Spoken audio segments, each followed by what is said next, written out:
ECDC On Air, the podcast of the European Centre for Disease Prevention and Control. Keeping up to date with European epidemiology. My name is Nicholas, and I'm your host for today's ECDC On Air podcast, which is recorded from my headquarters in Stockholm, Sweden. In this episode, you will learn more from our expert Cornelia Adlhoch about avian flu, what the threat is to humans, and how best you can protect yourself from getting infected.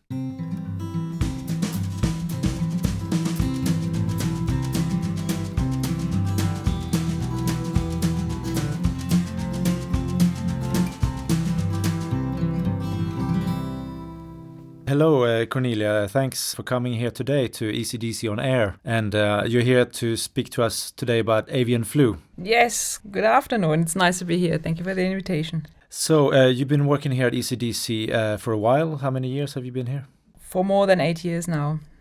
And as I understand, you're the person here at ECDC working specifically with avian flu. Well, I have originally a background being a veterinarian, before then also becoming an epidemiologist. So then I'm combining kind of the seasonal influenza with the zoonotic side of the flu world. Okay, so can you tell me then a little bit about avian flu? It's a zoonotic disease, classified as something that comes from animals and infects humans. But how does it compare to, let's say, what we call the normal flu, like seasonal flu? So the avian flu is an influenza virus that infects birds. So you can also call it bird flu as a lay name. It transmits between birds, but it has also the capacity in very rare occasions to jump to humans and infect humans. And it has also the capacity to mix with other viruses, influenza viruses coming from swine, coming also from humans, and then creating very new viruses, which are then able to create pandemics, as we have seen in the past. And when we talk about the symptoms, is it the same symptoms if you have avian flu as to when you have the regular seasonal flu? That depends, as always. I mean, you can have very mild symptoms or even asymptomatic infection when you are exposed to avian flu infected birds. Sometimes people have conjunctivitis, which you don't see in seasonal influenza viruses. What is conjunctivitis? This is inflammation of the eye. So that's a very, very nasty infection where you get red eyes. So in comparison to the seasonal flu, where you also have a lot of asymptomatic infections every year, you also have severe disease progressions where you need to be hospitalized or even die. And then for avian influenza viruses, you also see that they have mild infections, but you also have, in some cases, a very, very bad outcome with hospitalizations and also fatal outcomes. And can you tell me a little bit then about how many human cases, what's the extent? I mean, for seasonal influenza, we see many, many cases every year, but what is it like with avian flu? So luckily for avian influenza, the transmission events are really rare. And these are only sporadic cases which we are identifying. So this is a really, really low chance of getting infected. And you need to be exposed to a bird and to really high virus load to get the infection. Okay. And how do we spot these outbreaks? Because there has been many, as you mentioned. Do the chickens, do they cough and sneeze like the humans, for example?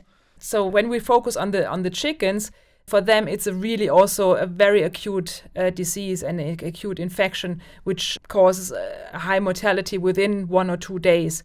So these chickens are really lethargic, sitting. They don't want to move. They don't want to drink. They don't want to eat anything. So they also will not lay the eggs, which they should. So as a farmer, you identify like a drop in egg production. You see that you have a less water of food consumption of the birds, and then you also see a very rapid increase in the number of dead birds you will find in your farm, and then. These are signs to start an immediate investigation to look into if this is avian flu or if these are other diseases. But also what farmers report is that before they even enter the farm to check their animals and their birds, they do not hear any noise, and which is very unusual for birds, chickens, turkeys, and they call it a cathedral silence, because the birds are simply sick and a lot of them have died. And that non-sound is a very prognostic sign for a farmer, even before entering the farm, that there is something very unusual ongoing. And what happens then if it is detected that it is avian flu? Well, avian influenza is a notifiable disease in the animal field. Also in the human field, you also have to notify whenever there's a human case. So as a first step, of course, you need to confirm it in the laboratory, in the reference laboratory or the national laboratory. And then there are specific defined control mechanisms that are then set into place. So you have a control zone where this farm is located. You have to start to cull the affected animals. So you have very specific teams sometimes that go in and then kill the birds. Then you have to also clean and disinfect the whole farm, because you can imagine if you have like hundreds of thousands of birds, you also have a lot or a large environmental contamination of the farm. So then you set kind of a circle around the farm that is your control zone, and then you have a larger circle up to 10 kilometers where you have a surveillance zone, which means if you have other farms within your circle close to that farm, you also should start the veterinarians will go to that farm and will also test if that farm might be affected. And you have, of course, what is immediately done, you're not allowed to transport anything out of that farm to avoid any spread to other farms. I understand there's something like backyard farmers, what you call them. There is kind of hobby farmers, which are a lot of people are having in Europe, and they not necessarily need to register that they have a handful of chickens in their gardens. But these backyard farmers, they might not have the high biosecurity measures to protect the birds from the introduction of avian influenza viruses from wild birds that are also potentially coming into their gardens or close to their home, or introduction also through feed or other means. And it's very important to raise awareness also in these backyard farmers that avian influenza is a threat, also not only to the chicken, but also now to the human or to the people having the chickens. And whenever there are dead chickens, farmers should be aware to protect themselves and to put on personal protective equipment and to inform the local authorities to have the chickens tested and to rapidly put in all of the control measures. So I can understand that it's definitely a threat to people that work very directly with these animals, like poultry farmers. And it must be also a very big economic issue when you need to be culling. But what I'm trying to get at is more like the threat to humans. I do understand that there are severe cases as well with avian flu. That's correct, right? Especially in these outbreaks that we had, like the Hong Kong flu and so on. We have to also separate. I mean, for the usual outbreaks, what we have experienced over the last now also with severe outbreaks over the last 2 years, where we saw a lot of mortality in wild birds, which are also the drivers of the seasonal avian influenza epidemic, and also large outbreaks within the poultry industry. Of course, this is a large problem for the for the individual farmers, but also for the birds. There were more than 20 million of birds culled each and every year. So this is, of course, also for the animal health and the welfare a very severe situation. But we do not see, or we have not really observed transmission events in the EU or that are related to these outbreaks, luckily, because the people are also protected. They know how to do it. They have the specific personal protective equipment with them.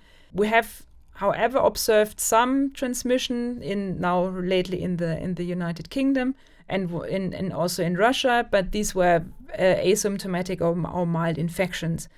However, when we look a bit further into China, over the last years, we have indeed seen severe infections in humans, which were also then with a very severe outcome, and these people died.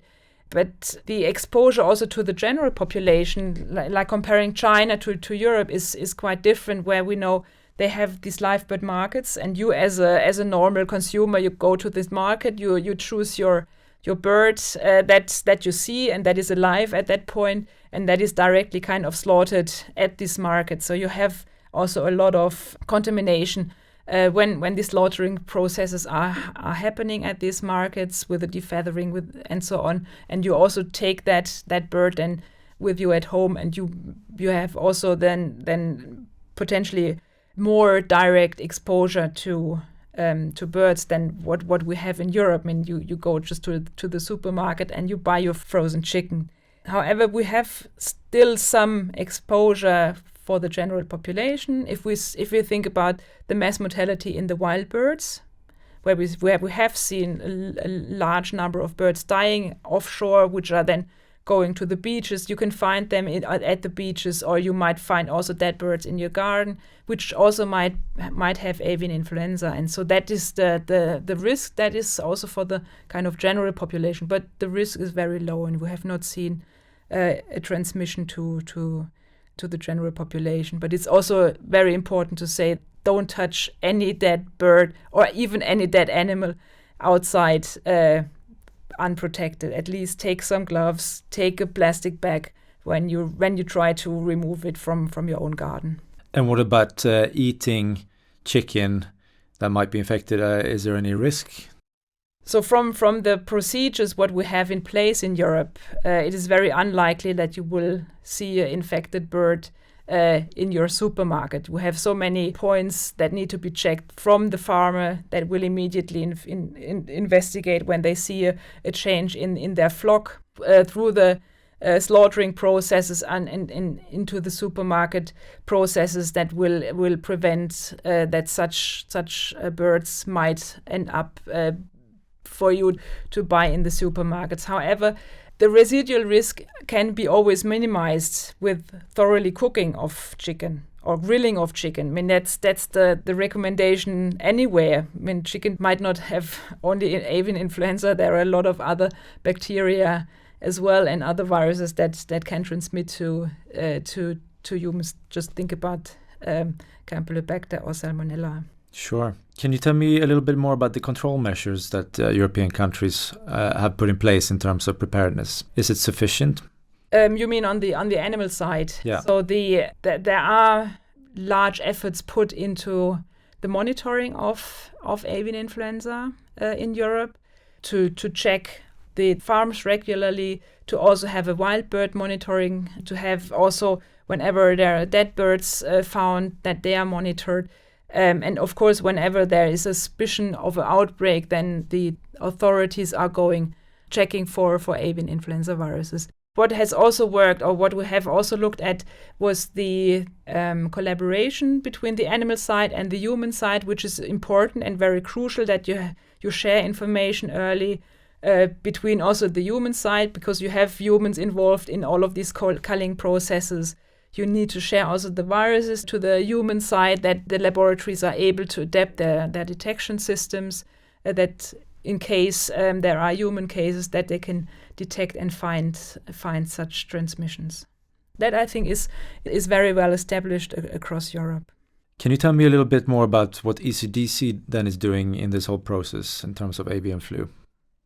So what we are doing is, of course, to have an eye on the global situation. With our epidemic intelligence team, we are screening all of the media and the scientific literature.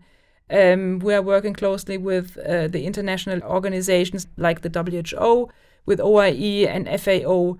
We are also looking into kind of outbreaks, into reported human cases. We work very closely also with the EFSA. This is our sister agency that are responsible for the food safety, where we are producing every 3 months a joint report that covers the epidemiological situation on the animal side. We are also having the EU reference laboratory for avian influenza involved, that are looking into the sequences also from the human side plus the animal side, and us looking into the situation globally about the human part. And of course, not to forget, we are also working closely with our influenza network. Whenever there are suspicions, we are in close contact with the countries to identify, to update, and to share information rapidly. Yeah, I understand we do these sort of outbreak investigations. We assist the countries in that. Have you been involved in any of those? Actually, shortly when I joined ECDC in 2013, there was a large outbreak or large outbreaks in northern Italy, and it was a H7N7. And related to that, there were also a few human cases which had the infection in the eye, so the conjunctivitis. There I was invited to join the outbreak investigation, where then the local and the national teams from the animal side, from the human side, from the laboratory and the epi side were sharing all of the information and discussing the measures, how to move forward and how to prevent further outbreaks and further human cases. So that was quite a very interesting thing to do. I think we're coming towards the end here. I just wanted to ask, are there any drugs or vaccines available for prevention? Yes, we have, of course, the antiviral treatment available that is also used for seasonal influenza, and the avian influenza viruses which are currently circulating, they have not shown that they are resistant against this treatment. So some countries also use these antivirals as a prophylactic, either pre or post exposure, for example, cullers or farmers during these outbreaks. And these are, of course, an option for treatment in case there are infections identified. Okay, thanks, Connie. I think that was interesting. I will remember not to touch any dead birds if I see them out in the countryside. And thanks for coming here and telling us more about avian flu. Thank you very much.